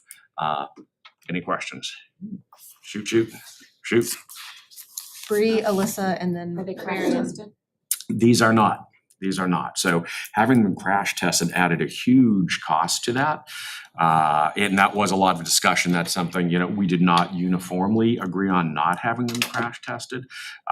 In a perfect world, they would be. But looking at other areas, if we were looking to harden a surface from a vehicle intruding, having all 23 may have been cost prohibitive. And if we did have those funds, and that was a priority, elementary schools may have been a more logical target to spend those funds on, because those, that student population may not be as aware as others. So no, they are not crash tested. If I remember correctly, that would have brought the price north of around 93,000. Yeah, so from 11,000 to about $96,000. That would have been the uptick to adding the crash test. So 10,000 to 96,000 if there's $80,000 to play with to put in safety for vehicles intruding upon spaces. There were other places in the district that we determined may have been more appropriate. So before we move on, I'm going to allow the other two to ask the questions, but this is Dr. Martin's thing. So this We might talked about this be beforehand. Hold up. That's fine. But that way she can get back, and if we need to talk more, you can do that in your facilities report. Okay. Go ahead. Are the lights solar powered or? They're not solar. Our house electrician will be doing that once the walkway's gone. All right. So is there an additional cost or is this entirely? So there is a slight additional cost. It is $540 per bollard. And so these things are quite expensive, especially when we get into the lit. So, this. That's for the lighting, right? Yeah. So- No, that's not that is to have a lit bollard, not for the lighting. Right. We are doing the electric work ourselves, just to make sure we're clear. Dr. Martin, go ahead. If I may, it's about $11,000 it costs to the district for this addendum to the canopy project total. Plus the work of our folks. We will have to rent a trench digger as well. Okay. Back to you. Go ahead. Well, thank you. And well, just I appreciate Committeeman Woodward's reminder about the bathroom project. So yes, we are moving on our research path. Again, Kelly Salovich has been assisting in creating the RFP with some information that I've been able to feed her from a variety of sources. We hope, just to give you an idea of timeline, we hope to have that RFP out very shortly, followed by, I think a very significant part of this project would be the architects that want to bid on this project, the walkthrough piece. We can certainly let you all know when that's going to occur.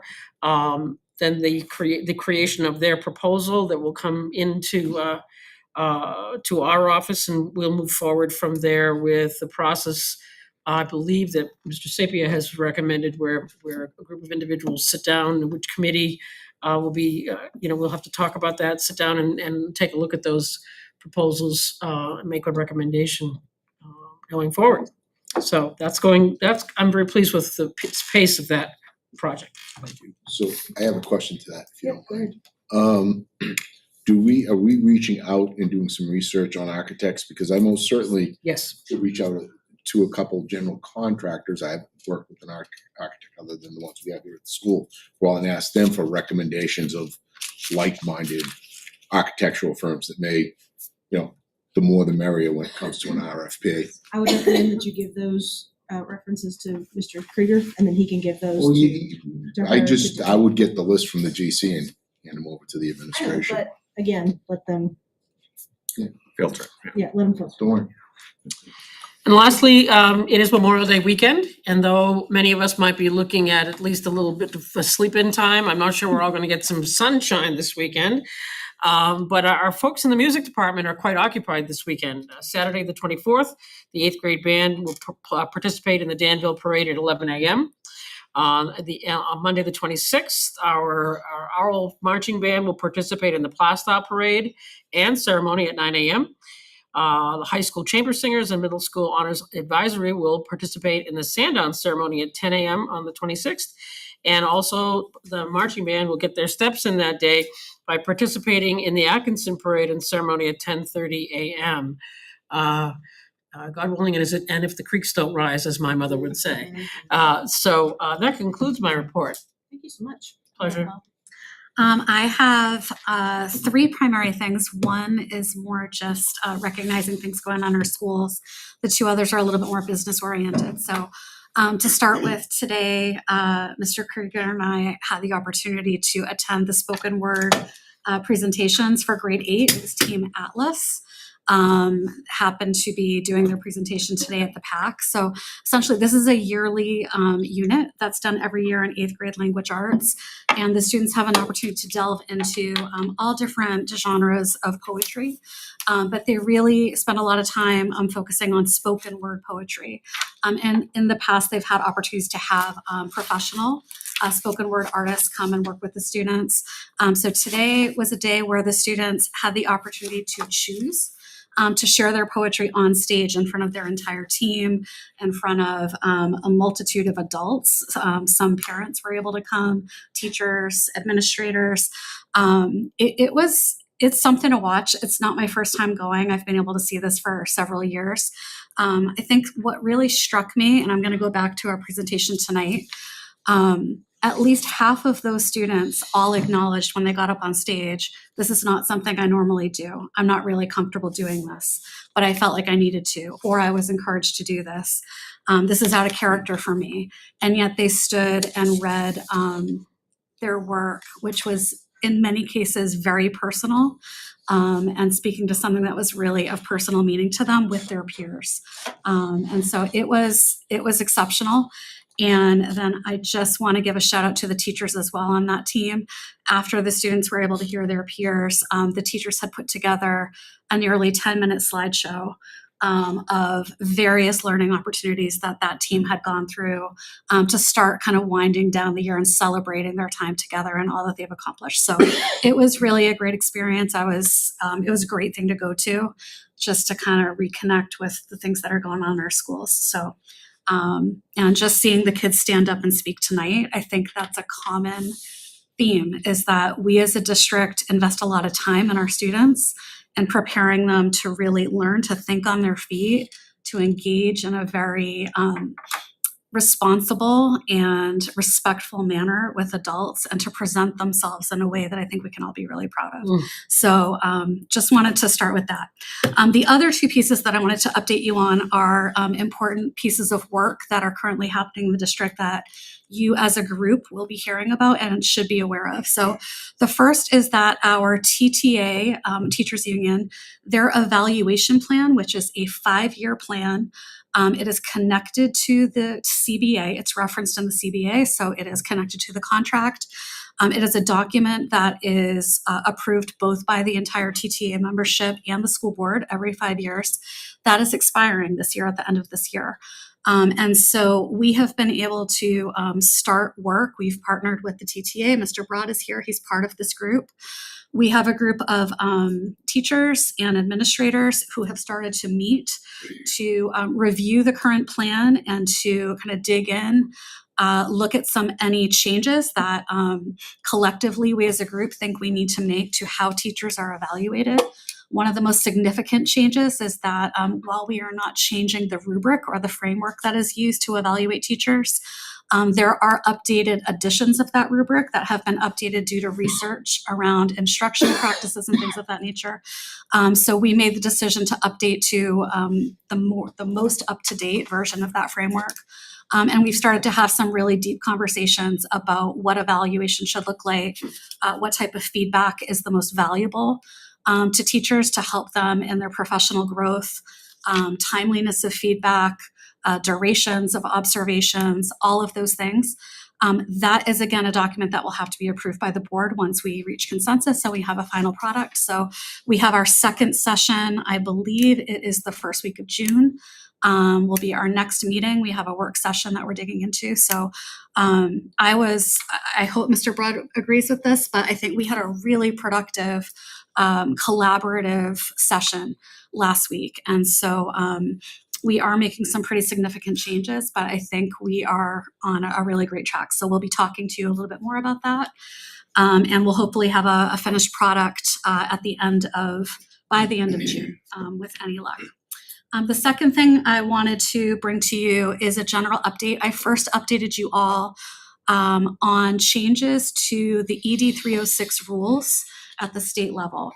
So the State Board of Ed back in December voted to adopt changes to the minimum standards for school approval, which are known in the state as the ED 306 rules. And so there are some very significant changes that districts will have to begin to dig through to make changes to policies, to practices, to graduation requirements, to a myriad of things that govern how schools operate in our public schools operate in our state.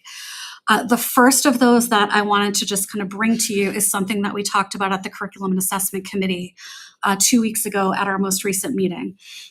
So while these rules dictate how schools should operate, it's the state of New Hampshire. We also have a sense of local control. And so the rules do still provide opportunities for local school boards to make some decisions about what they feel is best for the students of their district.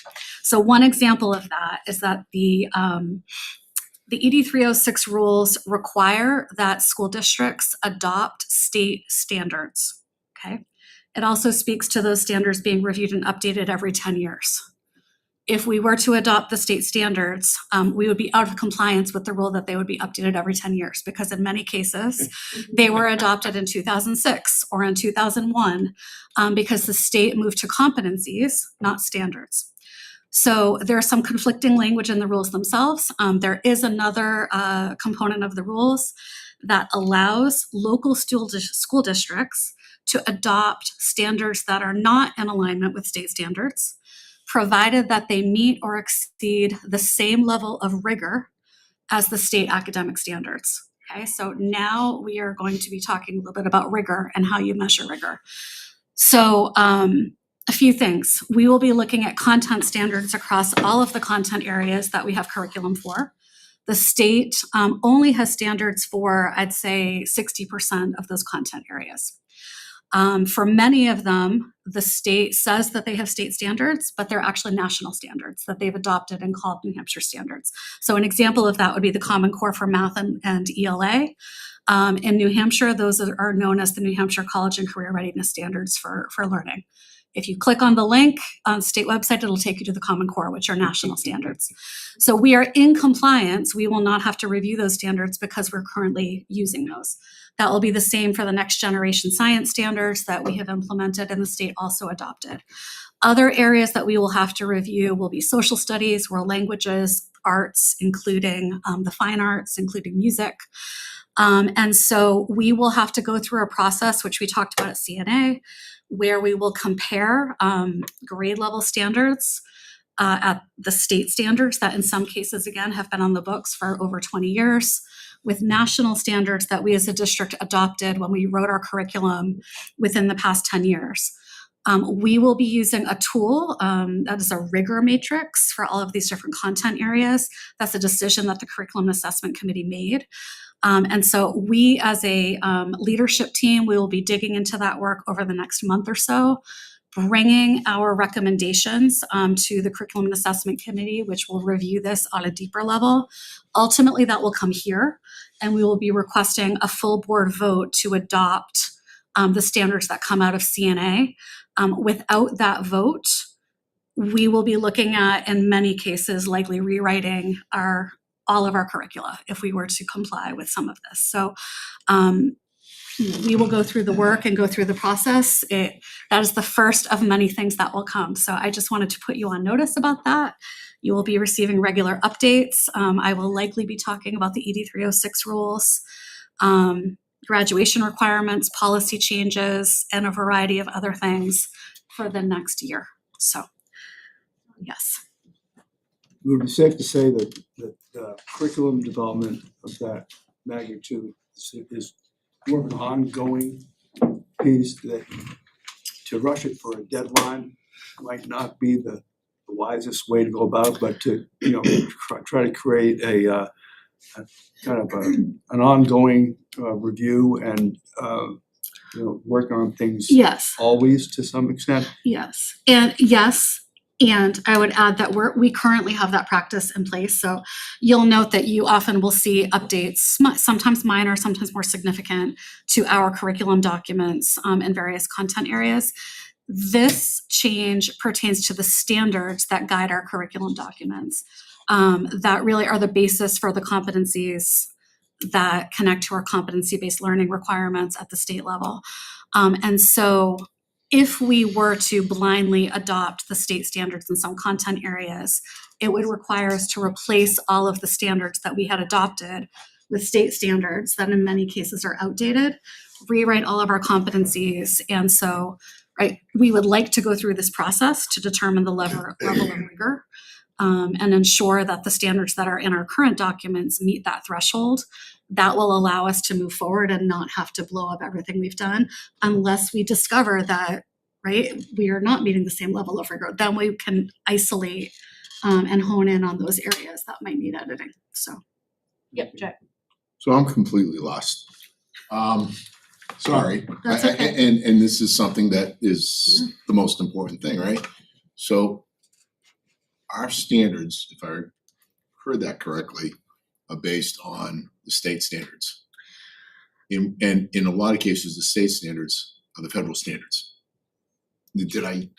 in many cases, so I would not, the first statement you made where our standards are based on state standards currently is not a true statement in all content areas, because it had not been a requirement until this new legislation, which takes effect in a little over a year. And some of those state standards are not in compliance with their own, gotta be updated every 10 years.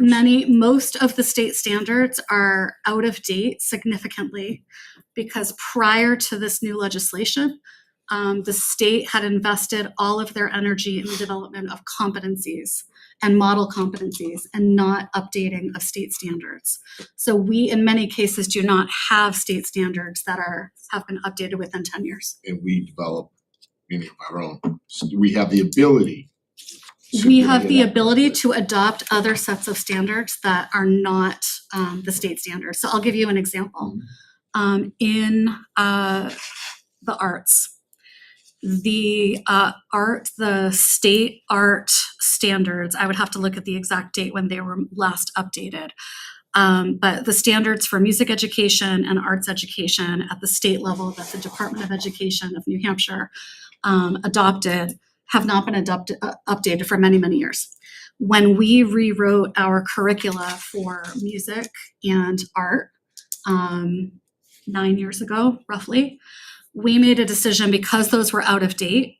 We made a decision, like many districts around the state, to go with the National Core Art Standards, which are developed by educational organizations that guide music education and arts education nationally. And those have been updated. Those are the standards that most districts have adopted. Those are what are in our documents right now. Right, so we're going to be comparing those standards and the level of rigor in those standards that we're currently using with the state standards that haven't been updated for many years to determine that at a minimum, what we are currently enacting is at the same level of rigor or higher. So it's similar to, say, a town ordinance. You can make a town ordinance stronger than, say, state law. Yes. But you can't. Correct. Yeah. Yes. Yep, that's a great analogy. And as a local school board, you have the ability to vote on that, so. And like Sandy said, this is only the first.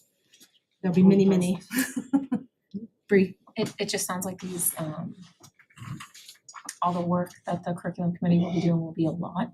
Is it possible to get those maybe ahead of the packet handout to be able to review in advance? Can you be specific about what you're looking to have ahead of the packets? Just so I can, yes, but do you mean for curriculum committee meetings or do you mean for school board meetings? School board meetings. I have a feeling you're gonna be coming with very large packets in the future for approval. I think the plan is to break it down and chunk it out so that it's not like that, actually. That was my understanding of the CNA meeting that we had together, that they have pieced out sort of. This is step one. Right, this is step one. Step two will be looking at just this area, then that will come forward. And then they'll start the work on the next part. the idea is not to overwhelm. We'll get to eat the whole elephant, just a piece at a time. Sounds good. Thank you. Good. I think so. Thank you, Cindy. That was really exciting. Not to overwhelm everyone with numbers, but I got 11 things I want to share. 5 of them are about the close of this year, which is also connected to the opening of next year. So I want to give some updates there. I want to give 2 pieces of financial feedback to the board that we've talked about in the past. Two student experiences I want to share, and then I want to plant 2 seeds for you for June 5th. In terms of the close of this year and moving in, we talked about celebrating Abby and kind of the places there. There's also a new guard coming in, so we wanted to recognize Cameron Stack, who was elected for the position and who will begin serving in that capacity. We're engaging with Cameron now, and I would expect that we'll see him at the table potentially in August, but certainly at the September meeting when we open school again. So we'll be welcoming Cam to this seat, and I will be sending the board individually something specific for Abby, looking for some individual feedback from her that I will share with her in writing from the board when I bring her token of appreciation. So please look for that. A significant thing that we're doing from now to the end of the year is both Ginger and I are going to set open forums specific to special education in all 7 of our buildings after school hours. We are opening the invitation to the entire building staff. We are going to be taking a small piece of that to present mission and vision and values for special education. We're going to do some Q&A with the staff, and then Ginger and I are going to end those sessions with an ask of the staff to prepare for the beginning of the next year. So I'll report back to the board how those meetings go.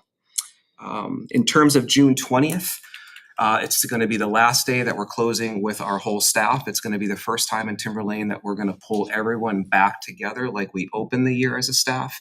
And I wanted to invite the board to a specific portion of that day. So again, June 20th, 9 a.m., I expect the entire district to be in the PAC. And we're going to be closing the year together. The admin team, we're going to have some brief comments and kind of setting the stage for the summer and the fall. And then we're going to have families representing every town and every developmental school on stage with us and speaking about the experiences of their kids and the impact of Timberlane. And we would very much like to have your attendance there. If you are able to attend, please RSVP directly to Kelly so we can just get a count and be able to count on seeing you that morning. Continuing to move on, June 23rd, students are gone, they're enjoying their summer. That is going to be our first admin closing experience together. So the 40 of us are going to get together.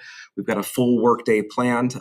It looks like 75% of that day are going to be Dr. Martin and Sandy and I, and we're going to be presenting some kind of open-ended questions to talk about and kind of hash out as an admin team. The purpose is to be able to get into what we value and if our values are showing up in our daily practices as administrators. And this second half of that day is going to be more business-oriented logistical pieces for the opening of the school year. And lastly, in this section, June 28th, we want to recognize Mason Robert Karuba. He's a Timberlane graduate from last year. He's going to be getting his Eagle Scout from Troop 9. They're going to be having an acceptance and kind of award ceremony here. It's open to the general public. You could certainly attend that if you wanted to. Again, it's on June 28th. It'll be at 12 p.m. and it's at the Atkinson Community Center. So nice job, Mason, for continuing on a great Timberlane tradition. 2 pieces of financial information to share with you. One is that I did the interview with Atkinson Community Television.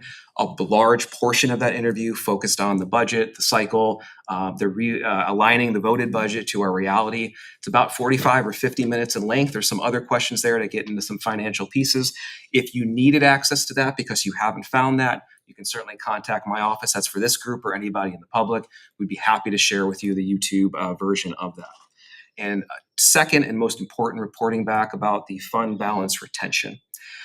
Last meeting, I let you know kind of where we stood with that, and where that was is that we had made a written specific request to the Department of Revenue and Administration.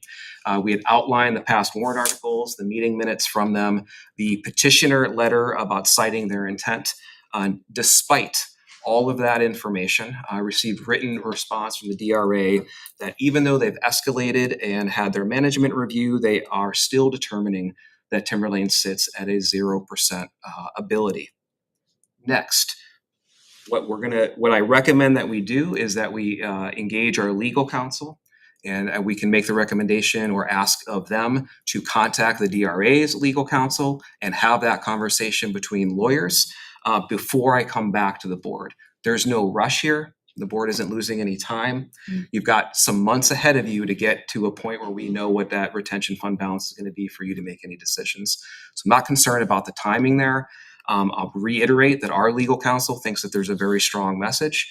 And I'll say to you, in the end, regardless of what the DRA is recommending for us, it's a board determination of how you're interpreting the end results of those warrants. So if we get to that point as well, we can have that conversation with legal.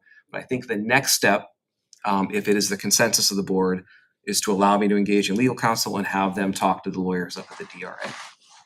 Yes. It's excellent. And when I get information from that, we will report back and let you know where we are. Jen. Yeah, please. So you said, in the end, it's our determination how we interpreted the outcome of that warrant. As I look at any potential, anyone having cause, it seems as though the person that wrote the warrant supports our intent or at least our interpretation of it. So I don't see where the foul, or should I say the harm, would be. That's interesting that you say ultimately it's how we determine it. I think the harm, Jack, or maybe the challenge would be we'd be operating without the wishes of the DRA. I'd rather all the organizations be on the same page, I'd rather you follow right? the process, but Yes. in my mind, I'm saying the only reason we're pursuing this is because the person who wrote the warrant said that their intent was to revert back to the old. I think the reason we're pursuing it is it's in the interest of the district to be able to have a percentage of retention. And yes, the folks that wrote that article also are in agreement with that. And we are now kind of If they collectively probably saying have a different perspective. Yes. Thank you. You're welcome. Two student updates. Want to let you know that the House of Reps, this is the Culture and Climate Group that's working out of the Culture and School Climate Learning Committee over at the middle school. They've been before you before. They're going to be before you again on June 5th. But that group and the growth from that group at the school is another separate group called Hearts United, working with kids and staff. Those two groups of students, about 15 in total, were interviewed yesterday at the middle school by NHPR's reporter. I was there in attendance, so was Mr. Mensis and their classroom teachers. Like these kids did tonight, when you kind of get kids an unfiltered script and allow them just to talk about their experiences, you'll learn a whole lot. That reporter had nothing but accolades to say about those kids. And Mr. Mensis and I followed up with her today. We had another interview about an hour with her today to give her the background about what she heard about. So when I get the details of when that story will hit the press, both on radio and in the written word, I will send that information to the board so you can tune in and listen to our kids kind of talk about their lives at the middle school. Also at the middle school, I'm going to give you a brief thing about what Sandy and I recently heard about. We're going to run an experiment with the Vic Gary Center. We are going to be bringing, with their permission over there, anyone who would like to come from the Vic Gary over to student lunches at the middle school. They're going to have their table and they're going to sit through the cafeteria those days and interact with our kids, and our kids are going to interact with them. So it's an awesome experience. They're right there. So report back about how that goes. If it goes well, we'll be looking to do designated volunteers with Vic Gary and just have it as a regular practice over at the middle school. Very nice. Two things previewing coming on June 5th for you. Next year, we're going to have 4 negotiations with 4 of our collective bargaining agreements or unions. The first is with the TAU, that's our administrators. Sandy is going to be running the admin point on that negotiation. The second is the TSSU, that is our paraeducators. I'll be running point there. We also have TAM, Dr. Martin, which comprises, I want to be accurate. Our mechanical teams, grounds, and our administrative assistants. Thank you so much. And Chris will be heading that one. And then the fourth one is we have the newest association or union in the Timberlane School District. These are the CODAs and the speech and language assistants. They'll be negotiating with the district for the first time. I'm bringing that to your attention because there's a lot to do next year on that. So on June 5th, I want you thinking about those groups. The admin are leading them. I'll be talking to Katie, the board chair. What I'd like to leave June 5th with is some board members who are going to be assigning themselves or being assigned by the chair to serve as the admin, or I'm sorry, the board reps on those committees.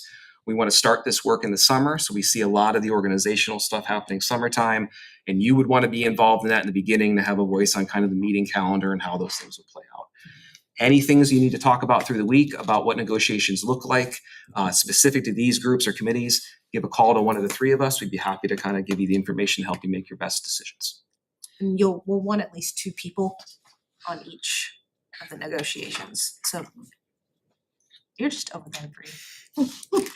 So like Justin said, be thinking about the 4 and what you would be interested in.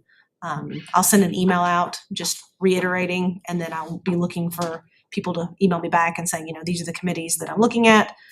Again, this will be summer. Hopefully that way we're not going into the holiday season.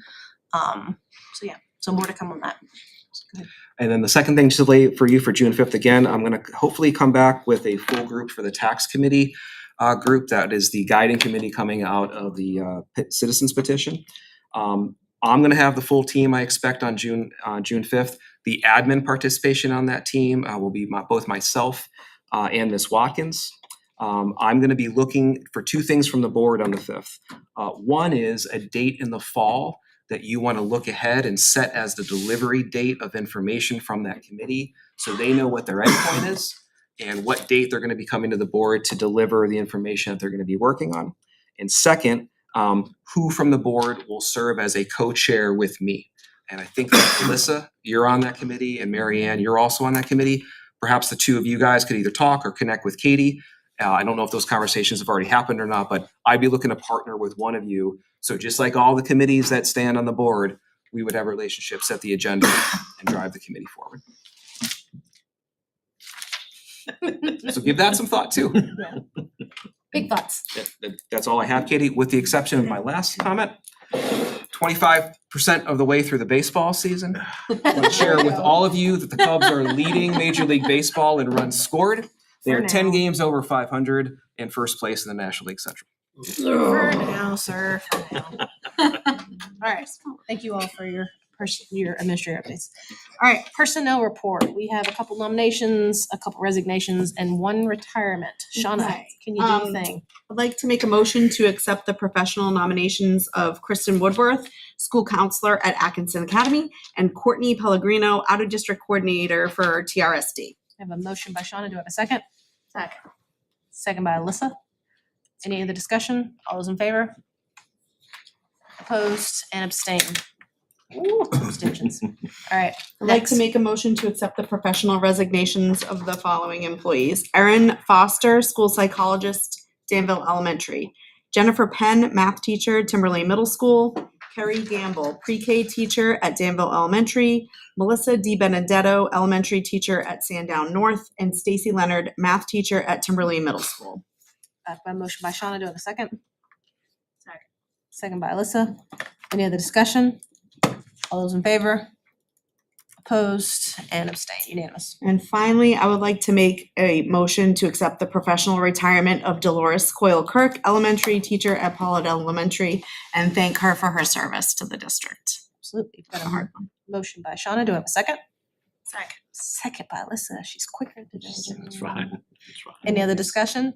All those in favor? Opposed and abstained. Unanimous. Okay. One more. There's one more. Do we? It's a renomination. Thank you. I don't know. Is it a renomination? I'd like to make a motion for the renomination of William Brown, special educator at Timberlane High School. Second. Motion made by Shauna, seconded by Bree. Any other discussion? All those in favor? Opposed and abstained. Okay. Is that all the renominations? Yes. Okay, cool. Committee reports. We'll start with Mary Ann. So I attended my first curriculum and assessment committee meeting, and as Sandy was saying, we started looking at ED 306, yeah, and all the changes that are coming forth from that. Despite what Sandy was saying about all the curriculum, I was convinced that the standards we have are appropriate and effectively rigorous and will not need to have a lot of curriculum revisions coming out of that.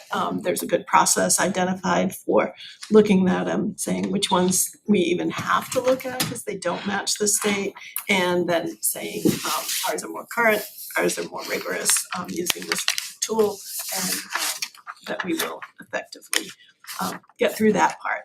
The rest will be more substantive, like graduation requirements and things like that, so I think we'll spend more time on it. Thank you. Paul?